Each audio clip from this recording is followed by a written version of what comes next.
Now, I know this might be a little bit hard to comprehend or accept for most people who have an alcoholic in their family, but when you have a family member who's in the later stages, late stage 3, stage 4, where they're just completely consumed in alcohol and their most important relationship has become the alcohol, more important than their children, their spouse, their parents, and in some cases, more important than themselves.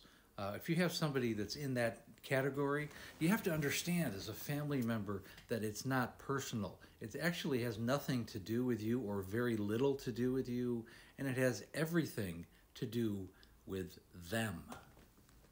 And again, like every video I make, this is not a judgment video. This is not like, look at the alcoholic and what they're doing. No, these are real scenarios that I've dealt with, that I've had conversations, clients, and people that I've had dealings with over the years. These are real world situations.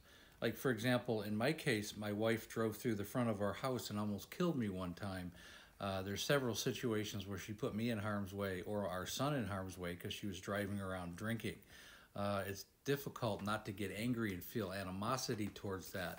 But looking back in retrospect, you have to realize that they have a mental health disease, and to some extent, and to a great extent for a lot of people, they're really disabled. They're mentally disabled, and you have to really have to disattach yourself from the emotions and just look at that as, wow, this is not the person that I once knew. This is a disabled, mentally, challenged person, essentially, and you have to look at it like that. And again, I have to emphasize, this is really concerning people who are in the later stages, alcoholics that are in late stage 3, stage 4, where they've become chemically, emotionally, physically addicted, mentally addicted, and also it becomes part of their personality. It's their identity, who they've become.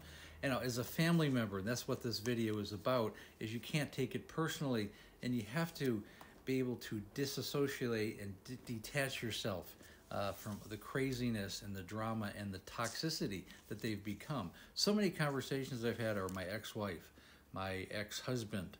They're doing this. They've chose alcohol over me, or they've chose alcohol over our family or our children, or on and on. And I get it. In reality, they really didn't choose the alcohol. They didn't really choose you over the alcohol. Their only choice was alcohol. That's the only choice they had available to them. Because that has become their addiction and their mental health issue. Understanding that is a way for yourself as a family member to heal and to put this whole thing into perspective. And really, I think I'm making this video because I've had so many conversations lately on this exact same topic. And a lot of family members have felt guilt or shame because they weren't chosen over the alcohol. And in reality, emphasizing this again, it really has nothing to do with you and everything to do with the addiction, the mental illness of alcoholism. And it's a separate thing. Understanding that as a way to recovery as a family member and to heal yourself and to heal your family. And again, if any of these types of things resonate with you, please click on the link above. Schedule a breakthrough call. I've helped thousands of alcoholics, and just as importantly, I've helped their family. Again, please like, share, and comment. Also, we have a Facebook group called Amanda, A Cautionary Tale of Alcoholism. We talk about these kind of issues and everything related to alcoholism, and we're growing by leaps and bounds every day. And again, thanks for listening.